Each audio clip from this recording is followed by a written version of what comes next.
Vous dire tout le plaisir que j'ai dans cette magnifique école que j'ai connue autrefois rue des Saints-Pères, qui s'est largement développée sur ce magnifique campus.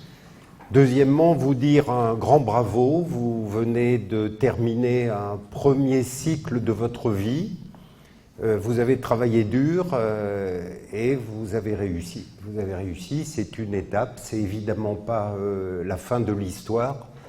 Vous commencez une nouvelle tranche et c'est cette seconde tranche de votre vie qui vous amènera à votre vie professionnelle. Alors, les écoles ont cette lourde responsabilité, en 3 ou 4 ans, de transformer des objets grossiers et bruts que vous êtes en entrant en objets raffinés qui auront beaucoup de valeur. Après un petit circuit qui va durer 3-4 ans, voire plus.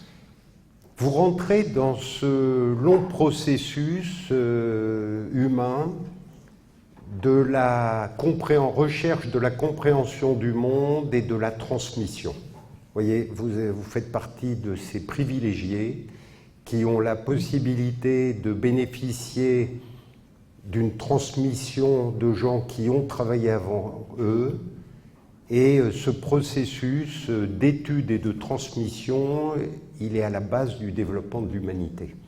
Alors, il se fait dans des secteurs variés selon les spécialités, mais il répond à une demande de l'homme depuis qu'on a des traces de ce qu'il écrit, où l'homme veut comprendre le monde qui l'entoure.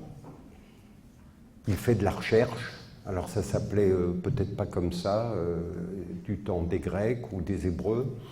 Il fait de la recherche et il transmet. Il transmet et petit à petit on bâtit de la connaissance.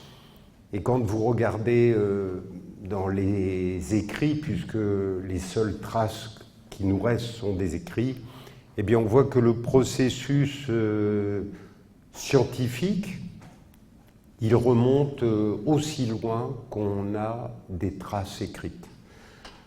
L'électricité est probablement le domaine où il y a eu beaucoup de travaux très tôt, parce qu'il y a eu des manifestations d'électricité du temps des Hébreux en Égypte, du temps des Égyptiens. Vous savez que l'ambre, cette pierre semi-précieuse naturelle, quand on la frotte, elle a la propriété d'attirer à distance des objets. Et donc, imaginez la perplexité des gens qui, il y a 2 ou 3 000 ans, étaient capables de soulever un objet sans le toucher, uniquement en approchant un morceau d'ambre frotté. Tout le monde savait, on peut soulever un objet, on le prend, on le porte, on le pose sur une table, il est tenu. Et là, on voyait un phénomène surnaturel où on était capable de soulever des objets sans les toucher. Et vous voyez, voilà un des nombreux exemples de ces sollicitations de l'esprit humain. Pourquoi, comment? Les champs électriques, évidemment, n'étaient pas connus à l'époque, mais des modèles ont commencé à être construits. Et les modèles qu'on a aujourd'hui, ce ne sont que l'aboutissement de travaux qui ont plusieurs milliers d'années. Et ça, on va le retrouver dans plein de domaines. En optique, évidemment, pourquoi le ciel est bleu? Quel est l'enfant qui ne s'est pas posé la question? Pourquoi est-ce que le ciel est bleu? Est-ce qu'un être supérieur l'a peint? Et pourquoi est-ce qu'il a choisi cette couleur? Oui. Toutes questions, voilà des questions auxquelles aujourd'hui on a des réponses. Il y a chaque jour de nouvelles questions auxquelles on n'a pas de réponse. Et donc vous arrivez dans une période où, contrairement à ce qu'on lit parfois, où on va dire « Aïe, tout a été découvert », eh bien c'est strictement le contraire. On a de nouveaux outils chaque jour qui vont permettre d'imaginer demain de nouveaux matériaux, de nouveaux procédés. Vous arrivez à un moment où votre imagination va pouvoir s'exprimer pleinement. à condition bien sûr d'utiliser cette chance que vous avez d'acquérir des connaissances. Vous allez bénéficier pendant 3-4 ans d'un transfert, d'une transmission de choses qui se sont accumulées depuis des millénaires, même pas des siècles, des millénaires. Vous allez les absorber. Profitez-en un maximum. C'est une période formidable de votre vie où vous n'avez pas de responsabilité autre dans l'ensemble. Vous pouvez vous consacrer, bien sûr, la vie c'est la vie, vous allez avoir envie de vous amuser, c'est normal, mais profitez un maximum de tout ce qui va vous être transmis parce que c'est une richesse que vous allez acquérir. Et vous voyez, vous n'avez pas de soucis, vous n'avez pas une femme ou un mari avec 15 enfants à la maison, tous les soirs vous devez vous occuper de tout ce monde. Non, vous êtes libre, vous êtes dans cette période libre où vous pouvez tout faire. Voilà un peu mon préambule. Alors, vous allez voir ces quelques années, qu'allez-vous faire plus tard? Et je vais vous donner des pistes basées sur, évidemment, des expériences vécues. Au fond, après avoir fait ce cycle, il y a des choses qui vont vous plaire, il y a des choses qui ne vont pas vous plaire. Et c'est normal, c'est vrai dans tous les domaines. Donc, quelle va être votre vie? C'est totalement impossible à prédire aujourd'hui et très peu d'entre vous, probablement, ont déjà une idée de ce qu'ils veulent faire. Peut-être serez-vous désireux de continuer ce processus de compréhension et vous ferez un peu de recherche. Alors, peut-être vous voudrez entrer très rapidement dans le monde industriel et avec les diplômes que vous allez avoir, ça ne posera aucun problème. Peut-être aurez-vous envie de tenter d'autres aventures et en particulier de créer votre propre entreprise. Et c'est un petit peu sur ce thème que je vais aller plus en profondeur. Pourquoi ? Parce que, comme vous savez, la France a de très belles grandes entreprises, elle est très bien placée au niveau mondial dans ce domaine. Par contre, elle est très mauvaise, n'ayons pas peur des mots, dans le domaine de la création d'entreprises, en particulier technologiques. Or, les emplois de demain, ce ne seront pas les grands groupes. Les grands groupes, d'abord, ils optimisent en permanence, donc ils ne grandissent pas. Quand ils grandissent, ils le font dans des pays à main-d'œuvre bon marché, ou parce qu'ils ont des marchés dans ces pays, donc ça peut être parce que c'est bon marché ou parce que simplement ils veulent se mettre à côté de leurs clients. Autrement dit, la croissance de l'emploi en France, elle ne sera pas due dans les années qui viennent aux grands groupes. Et ça, c'est une constatation, la tendance est plutôt à la baisse. Donc, où va être l'emploi? Il va y avoir les services, bien sûr. La France a d'excellents restaurants, d'excellents hôtels. Il ne faut pas se résigner à ce que la France soit simplement un pays de tourisme où on mange bien, ça c'est vrai, incontestable, on boit bien, avec modération, bien sûr, surtout pour vous. Bref, c'est un pays où il fait très bon vivre, mais doit-on se résigner à dire c'est comme ça, d'autres pays vont prendre le leadership industriel dans les services, dans les matériaux, dans les technologies? La réponse est non.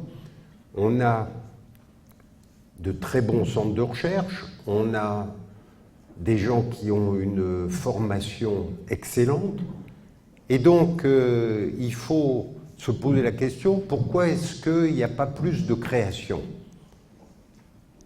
Alors les raisons sont multiples. D'abord en France, on aime bien les grandes structures, on aime bien la grande organisation. Créer une start-up, créer une entreprise, par définition, c'est se mettre hors du système.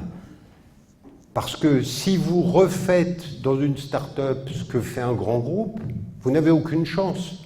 Il est installé, il a ses clients, il a ses process industriels, ça va être extrêmement difficile. Donc pour réussir, il vous faut une idée, il vous faut quelque chose que les autres n'ont pas eu. Alors, on ne crée pas une start-up pour créer une start-up, on crée une start-up parce qu'on a envie et qu'on a une idée. On a une idée dont on pense, parfois à tort, qu'on est le premier à l'avoir eue. Mais ça, c'est pas grave. Si on pense à chaque fois, on s'auto-censure, on ne fait jamais rien. Et vous voyez que ça conduit à un autre élément que je vous décrirai plus en détail. Il faut accepter de faire des erreurs. Dans la vie, on fait des erreurs. C'est comme ça. C'est dans la vie privée, dans la vie professionnelle. Bon. Donc, il ne faut pas se dire « je ne ferai pas quelque chose parce que je risque d'échouer ». Il faut oser. Il faut oser. Quand vous tentez une aventure, vous n'êtes pas sûr de gagner, mais ce qui est sûr, c'est que si vous ne tentez pas l'aventure, vous êtes sûr de ne pas gagner. Et donc vous voyez qu'il faut accepter le risque. Et il faut petit à petit transmettre cette idée que le risque doit être un concept acceptable et que l'échec ne doit pas être une tare irrémédiable. En Californie, dans les pays où la high-tech se développe bien, les gens font des erreurs, ils ratent, et ils recommencent, et ils réussissent. Ce n'est pas parce qu'on a raté une fois qu'on est fini. Il faut absolument lutter contre ça. Donc, qu'est-ce qu'on disait? Vous avez envie de créer une start-up, vous avez une idée. Alors, comment vous allez faire? Premièrement, pensez équipe. C'est extrêmement difficile de faire quelque chose seul. Pourquoi? Parce que chacun de nous a des compétences dans des domaines et des lacunes dans d'autres. C'est comme ça. On n'est pas bon dans tous les domaines. Et donc, quand vous tentez une aventure, qui est l'aventure de la création d'une entreprise, vous allez avoir besoin d'un mélange de cultures. Et je vais vous raconter une anecdote. Quand j'étais jeune chercheur, j'avais observé au laboratoire un phénomène très bizarre qui était contraire à toutes les lois de la physique. Et donc j'étais évidemment extrêmement excité. Au début, j'ai cru que je faisais une faute de manipulation, donc j'ai cherché à comprendre. Je me suis obstiné. J'avais une étudiante à qui j'avais donné en stage à réaliser ce qu'on appelait un transducteur ultrasonore. C'était un truc ultra simple. Dans les appareils photo de l'époque, on utilisait ça pour mesurer la distance de la cible, si je peux dire. Et elle devait réaliser ça. Puis le premier soir, elle vient, elle me dit « j'ai rien vu ». Je me dis « bon, d'accord », elle apprend. Elle vient le deuxième soir, elle me dit « j'ai toujours rien vu ». Bon, dans ma tête, je me suis dit « j'ai pas tiré le gros lot ». Le troisième jour, elle revient, elle me dit « je vois toujours pas de signal ». Bon, je lui dis « je vais vous montrer ». Vous allez voir comment on sort le signal du bruit. Je descends dans le laboratoire. À l'époque, on utilisait ce qu'on appelait des oscilloscopes. Maintenant, souvent, les ordinateurs font la même chose. Et puis, on voit sur l'écran du bruit. Puis je lui dis, vous voyez, pour sortir le signal du bruit, vous réglez, vous tâtonnez dans les réglages. Puis à un moment, vous allez voir dans le bruit le signal. Et à ce moment, c'est facile, vous l'optimisez. Je commence à jouer avec les boutons et je ne vois rien. Et je sens petit à petit qu'elle est contente. C'est bizarre. Et donc, on cherche. Je ne vois rien. Bon, je lui dis, on va passer la nuit ensemble pour travailler. Je précise, il n'y a pas de mauvaise interprétation. On passe une partie de la nuit ensemble, on ne voit rien. Bon, je lui dis, je reviens demain. Demain, on passe toute la journée, on ne voit rien. Le surlendemain, on ne voit rien. Je dis, c'est incompréhensible. Les équations sont d'une simplicité extrême. Il y a un truc bizarre. Un soir, on est fatigué, assis sur nos tabourets de laboratoire, et puis je lui dis, bon, éteignez tout, on va recommencer demain. Et par hasard, elle éteint une alimentation haute tension avant d'éteindre l'oscilloscope. Et à l'instant où elle éteint cet appareil, on voit le signal qu'on cherche depuis des semaines apparaître. Alors j'ai réaction, Je lui dis, mais votre montage, quand vous croyez l'éteindre, vous l'allumez, quand vous croyez l'allumer, vous l'éteignez. Bon, je pense qu'elle se dit, il a complètement pété les plombs, là, il n'aurait pas dû travailler comme ça, parce qu'il y a des voyants qui montrent que l'appareil est allumé, tout ça.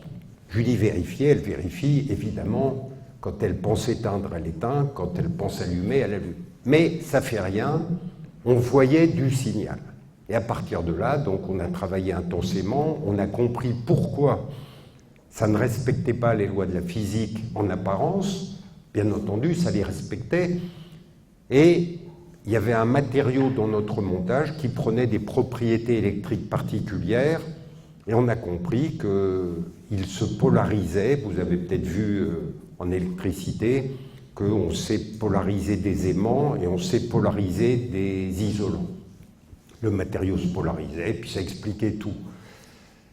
On s'est dit, on a fait une méga découverte, c'est génial. Bon, on a appris à maîtriser le truc, et puis on a réalisé qu'elle avait été découverte un siècle plus tôt, cette magnifique découverte. Bon, grandeur et décadence, par un mathématicien, Heaviside, et ce mathématicien avait même donné un nom à cette découverte, le matériau.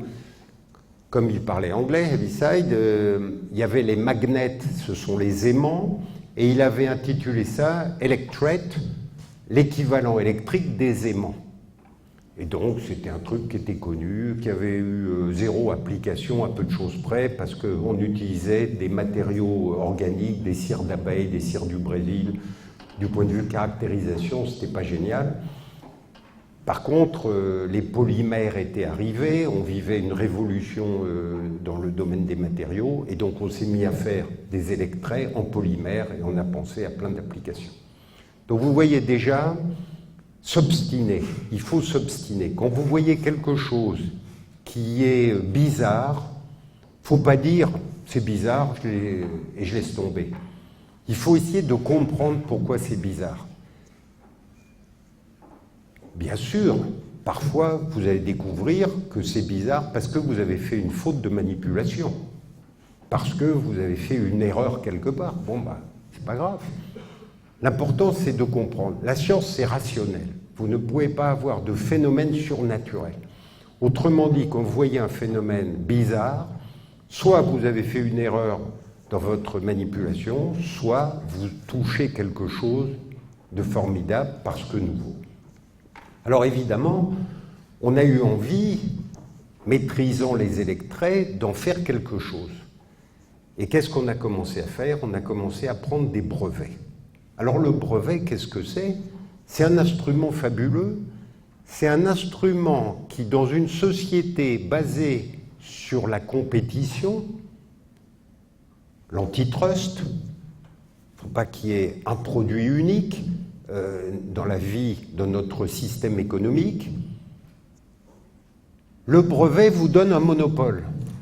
Alors ça, c'est génial. Pourquoi? Parce que quand vous êtes dans la compétition, vous fabriquez des poêles, bon ben, le prix de votre poêle, c'est le prix de la matière, le prix de la fabrication, et en final, vous faites un petit bénéfice, vous la vendez. L'acheteur de Carrefour qui vient vous acheter vos poêles, il va vous faire baisser le prix, baisser le prix, baisser le prix, puis il vous dit si vous ne baissez pas le prix, je l'achète chez votre concurrent. Bon, c'est dur. Vous êtes dans la spirale destructrice de la baisse des prix. Si vous aviez un monopole, vous feriez ce que vous voulez. C'est le rêve. Évidemment, comment concilier une économie basée sur la concurrence avec le fait de donner des monopoles pour faire avancer la connaissance? Si vous avez inventé quelque chose qui a deux qualités, trois qualités, qui est industriel, c'est-à-dire un théorème mathématique, vous ne pouvez pas le breveter, qui est nouveau, il faut que ce soit nouveau, si ça existe déjà, on ne va pas vous donner un monopole, vous ne faites pas avancer la connaissance. Troisièmement, qui est inventif, si c'est évident, on ne va pas vous donner un monopole. Voilà les trois critères pour un brevet. Il y a un quatrième brevet, mais celui-là, un quatrième critère qui est très facile à contourner, c'est ça ne doit pas être contraire aux lois et aux bonnes mœurs. Si vous inventez un nouvel objet pornographique, il ne faut pas l'intituler objet pornographique, il faut l'intituler objet d'amélioration du bien-être. Donc ce quatrième sujet n'est jamais un sujet. Ça vous fait rire, mais à l'ESPCI, j'ai un étudiant qui est venu me voir avec une idée géniale dans le domaine, je l'ai conseillé. Sur le brevet, j'entends, pas sur l'utilisation de son objet.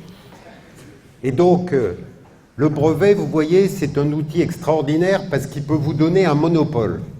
Donc on s'est mis à prendre des brevets dans le domaine des électrets. Et on a pensé, la première application nous semblait être dans le domaine des microphones. D'ailleurs, 50% d'entre vous dans leur poche ont des électrets à l'intérieur de leur smartphone ou de leur téléphone. On a essayé de convaincre le plus gros industriel français de l'époque. Il m'a écouté pendant 2 jours, interviewé, tout. Puis il m'a dit, ça a l'air un peu risqué votre truc, on n'y va pas. Bon. J'ai créé ma première start-up. Et comme j'étais avec une ambition, je l'ai intitulée l'Electret français. Bon, c'est une marque que vous avez peu entendue, je suis d'accord, parce que ça a été un échec. L'Electret français, c'était une entreprise qui avait tout pour réussir. Je connaissais la technologie des électrets, j'avais rencontré un entrepreneur, un vieux monsieur qui avait créé plein de boîtes, qui m'avait dit « Je mets l'argent, vous amenez vos idées. Peut-on rêver mieux, jeunes chercheurs, et on s'associe 50-50, à égalité ?» Eh bien, dans un temps record, j'ai fait toutes les erreurs qu'on peut faire. C'est intéressant, vous voyez, en particulier, l'erreur numéro 1, j'ai voulu tout faire. J'ai oublié ce principe de base, on n'est pas bon dans tout. On a des domaines où on est bon, d'autres sont bons dans d'autres domaines. Combinons nos talents. N'essayons pas d'être l'homme universel qui sait tout. Et donc je faisais des trucs absurdes, j'aurais pris un mécanicien ou un outilleur, il aurait résolu des problèmes qui pour moi étaient quasiment insurmontables en quelques jours et l'affaire aurait décollé. Bon. Donc l'Electret français a échoué, j'ai fait un accord avec un grand groupe japonais et au pic maintenant c'est en décroissance parce qu'une nouvelle technologie est arrivée. Sur un marché mondial d'1 milliard de micro-électrets par an, mon partenaire en faisait 500 millions. 40 millions de microphones par mois. C'est le petit objet, quand vous parlez, qui transforme votre son en un signal électrique qui est amplifié. Alors, c'est un marché qui a été en très forte croissance, qui est en décroissance. Pourquoi? Parce que c'est ça qui est génial, la technologie évolue et une nouvelle technologie est en train d'arriver qui va progressivement éliminer les microphones électrets dans toutes les applications un peu haut de gamme, vous voyez. Dans les smartphones, il n'y a pratiquement plus de micro-électrets, dans les téléphones, il y en a encore, dans les jouets, dans tous les accessoires de ce genre, il y a encore du micro-électret, mais c'est un marché en décroissance. Donc vous voyez, premier exemple que je viens de vous citer, entourez-vous d'une équipe. Ne faites pas une aventure seule. Alors, une entreprise, c'est génial, une PME, une petite entreprise. Pourquoi? Parce que vous voyez les conséquences de ce que vous faites. Vous êtes dans un grand groupe, vous êtes un contributeur parmi 10 000, 20 000, 100 000. Bien sûr, votre rôle est grand. Dans une start-up, votre rôle est majeur. Vous faites une erreur, vous pouvez couler la boîte. Vous prenez une bonne décision, vous pouvez la faire exploser. Et donc, dans le développement de votre entreprise, si vous choisissez ça un jour, entourez-vous de compétences et surtout, soit vous êtes vous celui qui a la connaissance, soit dans l'équipe, il faut quelqu'un qui a la connaissance. Alors, je dis ça parce que parfois, lorsque des investisseurs ou d'autres viennent, ils disent « bon, le chercheur, il a été très bien jusqu'à maintenant, maintenant on va le mettre de côté, on passe aux choses sérieuses ». C'est une erreur. Celui qui a la connaissance, c'est lui la vraie richesse. Et je vais vous donner un exemple j'avais breveté, parmi les applications des électrets, j'avais breveté des claviers. Alors, les claviers, ça vous semble une évidence aujourd'hui, il y a des claviers partout, sur vos ordinateurs, partout. À l'époque, on passait de la machine à écrire qui était mécanique, la touche avait deux fonctions. Quand vous tapiez sur une touche de machine, d'abord c'était un capteur, vous choisissiez la lettre ou le symbole. Deuxièmement, c'était un actionneur, elle tapait sur un ruban de carbone pour imprimer le symbole. Donc il y avait deux fonctions. Quand évidemment les machines électriques sont arrivées avec IBM et Honeywell, puis les ordinateurs, le besoin en clavier a explosé. Or on ne pouvait pas utiliser les interrupteurs comme il y a pour allumer la lumière, parce qu'ils marchent en 110 ou 220 volts. Chaque fois que vous le commutez, les contacts électriques se nettoient parce qu'il y a un petit arc électrique, alors que dans un ordinateur, dans un clavier, vous êtes en 5 volts, 12 volts, il n'y a pas de décharge électrique. Vous habitez près d'une centrale à charbon, il y a de l'acide sulfurique dans l'air, ça sulfate les contacts. Vous avez ces jolis petits cristaux bleus de sulfate de cuivre qui poussent entre les deux contacts. Ils ont un petit défaut, ils sont isolants. Quand vous fermez le contact, ça ne touche plus. Bon. Donc il y avait un besoin énorme de clavier. Je m'étais dit, le clavier électret, ça va être génial. On prend des brevets, on trouve un industriel pour les fabriquer. Et ça se passe très bien, l'industriel est content. Un jour, je suis chez lui et il me dit oh, « Je suis très content de la collaboration avec vous, génial, votre clavier. » Puis en riant, il me dit « Ce serait encore mieux s'il n'y avait pas d'électret. » Je lui ai vendu un clavier électret, il me dit « Ce serait mieux s'il n'y a pas de clavier électret. » On rigole tous les deux de la bonne blague. Je rentre dans ma voiture et je conduis pour retourner à l'école. Et puis je me dis, mais pourquoi est-ce qu'on a mis un électret? On a mis un électret parce qu'on travaille depuis des mois sur les électrets. Maintenant qu'on connaît le besoin des claviers, on pouvait faire la même chose sans électret. J'appelle l'étudiant qui était en thèse avec moi sur le sujet, je lui dis, mais attendez, pourquoi on a mis un électret? Il me dit, on a mis un électret, évidemment, il fallait mettre un électret. Je lui dis, non, on a mis un électret parce qu'on travaillait dessus. Je vous fais l'histoire courte, on prend un deuxième brevet sans électret. Et puis ça ne marche pas très bien, il y a des problèmes. Bon. On prend un troisième brevet, ça ne marche pas très bien. Le quatrième brevet, ça marchait super bien. Ce clavier a équipé les premiers IBM PC, donc vous n'avez pas connu cette période, peu de gens ont connu cette période, ça a été le début des micro-ordinateurs, avec, vous les voyez peut-être dans les musées maintenant, et donc ça a été un décollage fabuleux. Pourquoi je vous raconte cette histoire? Parce que vous voyez que si le développement industriel s'était fait sans les chercheurs, en l'occurrence moi, l'industriel aurait fabriqué un magnifique clavier à électret, il l'aurait vendu, 6 mois plus tard, quelqu'un aurait dit « mais ils sont débiles, moi je fais un clavier sans électret qui va être moins cher, par définition, puisqu'il y a un composant de moins. » Donc vous voyez l'importance du chercheur. Donc dans l'équipe, soyez toujours attentifs aux chercheurs. Alors, il ne faut pas me faire dire ce que je ne dis pas non plus. Parfois le chercheur, il faut se méfier de lui. J'avais dans mon laboratoire Georges Charpak, qui était un inventeur génial et un physicien extraordinaire. Et on travaillait ensemble sur une technologie d'imagerie médicale pour faire des radios à faible dose. Vous savez que chaque fois on fait une radio, on est un peu irradié. Bon, si on en fait peu, ça va, il ne faut pas en faire trop. C'est la raison, par exemple, pour laquelle, pour les femmes, on ne fait pas de mammographie trop jeune, parce qu'on irradierait le sein depuis l'âge jeune, et donc on détecterait un jour des cancers, mais on les aurait induits. Donc on ne le fait qu'en cas de doute. Donc il y a de l'intérêt à faire de la radiographie faible dose. On travaillait avec Georges là-dessus, et on avait trouvé un truc qui avait l'air super bien. C'était l'utilisation des chambres à fil qu'il avait fait au CERN pour les détecteurs nucléaires. On prend des brevets, on crée une petite boîte, on cherchait désespérément de l'argent. Georges était le chercheur comme on peut rêver. Il était tout le temps avec des idées. Un jour, je suis à mon bureau, un livreur arrive et il dit « j'ai un colis pour vous ». On dit, ah bon, c'est quoi? La société s'appelait Biospace à l'époque. On l'a introduite en bourse il y a 3 ans sous le nom EOS Imaging. Il nous livre un colis pour Biospace. Alors, je dis, c'est quoi ce colis?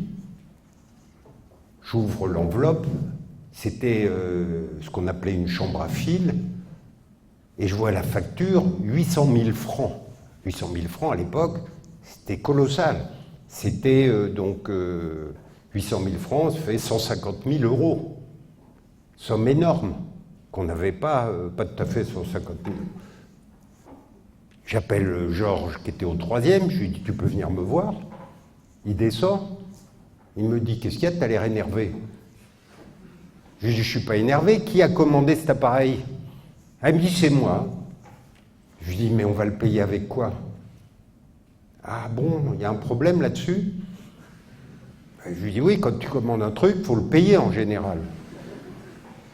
Il avait vécu au CERN avant. Alors au CERN, en dessous de 10 millions, ça compte même pas. Dans une école, on n'a pas les mêmes... Et dans une start-up, encore moins. On a mis nos économies. Ah, il me dit, ouais, bon, il repart. 5 minutes après, il m'appelle du 3e et il me dit, Jacques, j'ai vu que tu étais énervé. J'ai appelé le fournisseur. Tu sais quoi? Il nous le fait à 400 000. Ah, j'ai dit, tu veux dire, tu es passé de 800 000 à 400 000 là? Il me dit, oui. Je lui dis, tu peux revenir dans mon bureau? Il revient dans mon bureau. Je lui dis, tu vois, sur mon bureau, il y a 3 téléphones. Je te laisse mon bureau. Utilise les 3 téléphones tant que tu veux. Si en 5 minutes dans ton bureau avec un téléphone, tu es passé de 800 à 400, je te laisse les 3 dans mon bureau. Je vous fais l'histoire courte. Vous savez combien on l'a payé l'appareil? 0. Ils nous l'ont donné. Vous savez combien de fois on l'a utilisé? 0. On l'a payé le juste prix. Donc vous voyez, parfois le chercheur, il est un peu dangereux. Alors on cherchait de l'argent pour EOS Imaging, donc on avait vu 10 investisseurs, et à chaque coup, il me plantait l'affaire au dernier moment. Et donc je lui dis, Georges, ne viens plus avec moi, j'ai un rendez-vous dans une banque du boulevard Haussmann, ils ont l'air super accrochés, ils sont prêts à investir chez nous, tu viens pas? Il me dit, d'accord, je viens pas, je dis toujours des bêtises là, dans ce domaine. Je lui dis, c'est pas des bêtises, mais ça n'aide pas. Le jour du rendez-vous, je le vois qui traîne devant mon bureau, je lui demande, qu'est-ce que tu fais? Il dit, rien. Je dis, je sais très bien, tu veux venir. Il me dit, laisse-moi venir, je dirai rien. Je sais que je fais une erreur, mais viens. On va dans cette banque, ambiance du tonnerre, la matinée se passe merveilleusement bien. Ils sont emballés, ils vont investir chez nous, ils nous invitent à déjeuner dans la salle à manger de direction, au dernier étage, tout en boiserie ancienne, chêne et tout, maître d'hôtel. Délicieuse cuisine, délicieux vin. Et je vois Georges qui se détend petit à petit. Donc je mange de plus en plus stressé, parce que je vois que l'ambiance, bon repas, bon vin, bon. Et à un moment, il est tellement heureux, il leur dit, je suis tellement heureux, on va travailler ensemble, j'ai plein d'idées, on va faire des choses géniales. D'ailleurs, tout ce que vous a dit Jacques ce matin, oubliez, j'ai beaucoup mieux. Bon, inutile de vous dire qu'ils n'ont pas investi chez nous. Il m'a simplement dit, quand vous serez décidé, ben vous nous direz ce que vous voulez faire. Donc vous voyez, le chercheur, il faut le garder dans la boucle, il a la connaissance, il faut le contrôler quand c'est possible. Autre caractéristique d'une start-up, la capacité de prendre des décisions. Ça a l'air débile ce que je vous dis, mais dans un grand groupe, prendre des décisions, c'est extrêmement difficile. Heureusement, sinon les start-up n'auraient aucune chance. Pourquoi ? Parce que le grand groupe, il a tout, il sait fabriquer les produits, il sait les vendre, il a les réseaux. Vous démarrez avec peu d'argent, avec rien. Sauf que vous avez la capacité de prendre des décisions. Alors, ces décisions, parfois elles sont mauvaises. Bon. J'avais créé une boîte, on s'était dit, c'était l'époque où la téléphonie mobile arrivait. Donc tout le monde pensait mobile. Aujourd'hui, vous pensez smartphone, tablette, mais à un moment, on pensait parce que vous ne réalisez pas que le téléphone portable, c'était une petite valise. On tenait la valise, alors les hommes d'affaires, les gens qui voulaient montrer comme ils étaient importants, ils avaient leur petite valise, et il y avait un téléphone dedans. Bon. C'était Radiocom 2000, ça s'appelait. Et puis les téléphones modernes sont arrivés, tels que vous les connaissez, les petits objets, et évidemment tout le monde était emballé par ça. Et on s'était dit avec un de mes chercheurs, mais c'est pas possible, plus personne ne pense au fil du téléphone, toutes les maisons, tous les appartements ont des fils téléphoniques qui arrivent jusqu'à chez eux, un siècle d'investissement n'est pas effacé comme ça. On s'est dit on va faire des objets qu'on branche sur les fils du téléphone. Bon. On a commencé avec ce qu'on appelait des téléphones sans fil, ce n'était pas des mobiles, ça évitait le cordon entre le combiné et la base. Bon. Mais c'était un marché qui devenait très concurrentiel, on a compris que ce ne serait pas ça le truc.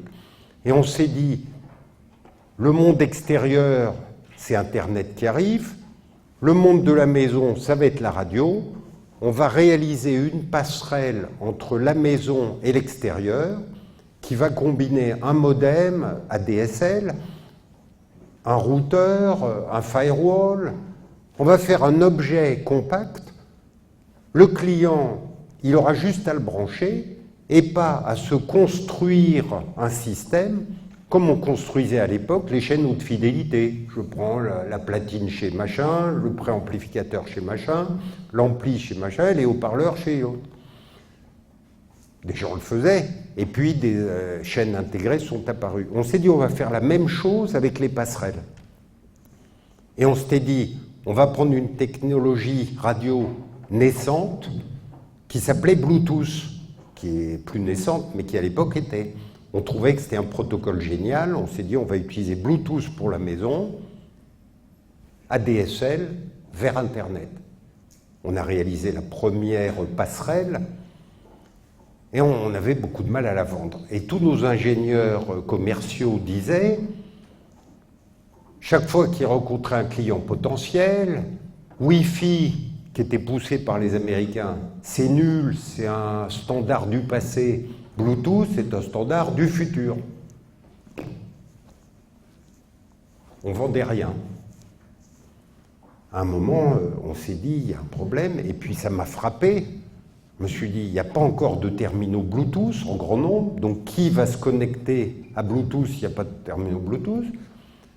Et deuxièmement, une petite start-up française va pas arrêter le rouleau compresseur américain de l'IEEE, qui est l'institution américaine qui fixe les normes dans le domaine de l'électronique.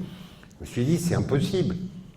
Avec mon partenaire, qui était mon ancien étudiant, on a dit, on va basculer. Alors il fallait dire à nos ingénieurs, qui toute la journée disaient aux clients, Wi-Fi c'est nul, on va faire du Wi-Fi. Donc on convoque tout le personnel, une vingtaine de personnes à l'époque, et je leur explique, le client aujourd'hui veut Wi-Fi, demain il y aura Bluetooth, mais aujourd'hui il veut Wi-Fi. Donc si on n'est pas là demain, si on est mort, on ne fera jamais de Bluetooth. Faisons Wi-Fi, et pour vous montrer que, pour vous c'est dur, mais pour nous aussi, notre société s'appelait Inventel de Bluetooth Company. Je leur dis, pour vous montrer, vous allez avoir un chemin à faire, nous aussi. Eh bien, on va changer le nom de la société, ça va être Inventel, The Wireless Company, la compagnie du sans-fil. Ça pourrait être Bluetooth, Zigbee, Wi-Fi, n'importe quoi. Bon, on a créé la Livebox, puis la British Telecom Box, la Polish Box, Pays-Bas Box, et on est devenu le numéro 1 de la box en Europe. Donc vous voyez, une boîte qui a démarré à 3 personnes, elle est devenue le leader des box. Donc, chaque fois que vous avez l'idée « j'y arriverai pas », oubliez cette idée. Quels sont les ingrédients pour que j'y arrive? Alors peut-être vous allez vous planter. Et ça m'est arrivé, je vous ai donné l'exemple de l'électret français, ça a été un plantage. Ça a été un plantage par erreur, parce que j'ai accumulé les erreurs. J'ai un autre plantage qui lui n'est pas une erreur, et je ne le regrette pas, c'était trop tôt. On est arrivé à un moment où le marché n'était pas mûr. On a créé le premier livre électronique. Ça s'appelait Seabook, et le livre s'appelait Cital. Cital et Seabook, c'était deux noms. La FNAC ne savait pas où le mettre. Est-ce qu'elle le mettait au rayon des ordinateurs, mais personne n'allait au rayon des ordinateurs acheter un livre? Ou est-ce qu'elle le mettait au rayon des livres? Personne n'allait au rayon des livres acheter un ordinateur. On n'y arrivait pas. La boîte n'a pas marché, elle a été reprise par un de nos ingénieurs et elle a redécollé, donc ce n'est pas un échec total, elle a redécollé sous le nom de Bookin. C'est le seul fabricant, disons, de livres électroniques à part Amazon, Sony et les grands. Bon. Mais c'est un tout petit succès, ça n'a rien à voir. Donc vous voyez, savoir prendre des décisions, accepter de temps en temps l'échec. Il ne faut pas avoir que des échecs, évidemment. Si on a avec des échecs, il y a un malaise très fort. S'entourer. Alors, vous allez avoir à lever des fonds à un moment. Si vous créez une boîte, à un moment, pour vous développer, il faut lever des fonds. Sauf si vous avez une fortune personnelle, mais dans la majorité des cas, il faut lever des fonds. Il faut donc convaincre des investisseurs qui font une super bonne affaire en mettant de l'argent chez vous. Alors vous réalisez que vous n'avez rien. Vous n'avez pas d'immeuble, vous n'avez pas de machine, vous n'avez aucun actif qui peut être évalué de point de vue valeur. Pourquoi un investisseur va aller chez vous? D'abord parce que vous avez une bonne tête. Ils se sentent bien avec vous. Bon, ben dans la vie, ça arrive. Il y a des gens avec qui on se sent bien, d'autres avec qui on ne se sent pas bien. Ben, l'investisseur, s'il se sent bien avec vous, peut-être il va regarder votre projet en détail. Deuxièmement, il faut que vous le fassiez rêver. Il faut que vous lui montriez que votre projet, c'est génial. Il ne faut pas lui dire « j'améliore un petit truc, voilà, aujourd'hui on fait un truc, je l'améliore un peu, bon, d'accord. » Il va dire « ça, c'est pas mon créneau. Bon. Pourquoi vous réussiriez alors que tous ceux qui le font pas ?» Vous lui dites « j'ai une innovation de rupture, un concept qui n'existait pas. Et donc, il faut le faire rêver. Vous devez construire ce qu'ils appellent un business plan. Vous apprendrez dans votre scolarité un petit peu ce que c'est qu'un business plan. Vous affolez pas par le nom business plan. C'est exactement un compte, recettes, dépenses, un peu amélioré. Autrement dit, vous ne laissez pas abuser par les grands discours, il faut étudier votre business plan. Non. Qu'est-ce que je vais avoir comme dépenses, qu'est-ce que je vais avoir comme recettes et combien il me reste en caisse à la fin. Voilà. Quand vous passez la barre du zéro, il y a un problème. Tant que vous êtes positif, ça va. Quand vous devenez négatif, ça va pas. Donc il faut montrer à votre investisseur qui fait un super truc en investissant sur vous. Et vous voyez l'intérêt d'avoir pris des brevets. Pourquoi? Je vous ai dit, le brevet, il vous permet d'avoir un monopole. Ça, c'est génial. Ça veut dire que vous vendez sans vous occuper des prix. Votre prix de vente n'est pas conditionné par le concurrent. Il est conditionné par le fait que le client, il veut votre produit et il est prêt à le payer plus. Donc, c'est génial. En termes de marge, ça n'a plus rien à voir. Donc, le brevet vous donne ce monopole. Quand vous allez négocier avec un investisseur, l'investisseur se dit « Ah, cette équipe, ils sont géniaux, ils ont un super nouveau produit, ça va faire un malheur. » Mais qu'est-ce qu'il se dit? Il se dit, soit ils se plantent, bon ben ils se plantent, soit ils ont du succès. À ce moment, tous ceux qui pourraient fabriquer ce produit vont en acheter, ils vont le copier, ils vont le refaire. Et donc, l'équipe que je soutiens va se trouver en concurrence avec des gens qui vont faire le même produit moins cher puisqu'ils n'auront pas eu les frais de recherche. Et vous voyez qu'il y aura une espèce d'injustice majeure où le créateur est pénalisé dans la compétition. C'est donc pour ça qu'il y a le brevet. Mais l'investisseur, lui, à défaut d'avoir des immeubles, des machines ou autres qui vont garantir son investissement, au moins il a le brevet. Et vous voyez que dans une levée de fonds, un ou des brevets, c'est extrêmement utile.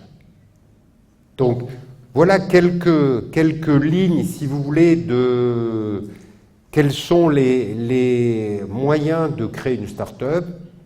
C'est possible, ne dites jamais « j'y arriverai pas », c'est possible, soyez prêts à prendre des risques. Alors, maintenant que vous allez, à l'issue de ces 3-4 ans, voire plus si vous faites un doctorat, qui viennent devant vous, quelles sont les recommandations, je dirais, que je peux vous faire? Première recommandation, ce que vous faites, faites-le parce que vous l'aimez. Votre vie, orientez-la vers ce qui vous passionne. Ne faites jamais une décision parce que vous êtes mieux payé qu'ailleurs. Choisissez une voie parce que vous l'aimez, parce qu'elle vous plaît. Ce qui vous plaît, vous le ferez bien. Ce que vous faites par obligation, et gagner beaucoup d'argent, il ne faut pas que ce soit une obligation, justement, parce que ça veut dire que chaque jour, vous allez aller travailler sur un truc qui ne vous plaît pas vraiment. Vous le faites uniquement pour des raisons financières. C'est un très mauvais choix. Ne faites jamais ce choix. Là où vous êtes, ce que vous aimez, c'est là que vous serez bon. Soyez ouverts à travailler en équipe avec les autres. Deuxième conseil.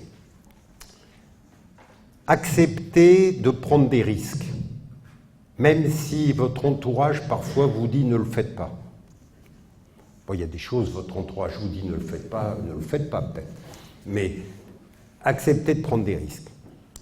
Acceptez de temps en temps l'échec. Il n'y a pas d'autre solution. Eh bien, quand vous faites tout ça, d'abord vous avez une vie super marrante, parce que vous faites des trucs qui vous amusent, qui vous passionnent, vous n'êtes pas à vous ennuyer, et vous avez de fortes chances de réussir. Voilà mes souhaits les plus sincères pour votre vie future. Merci.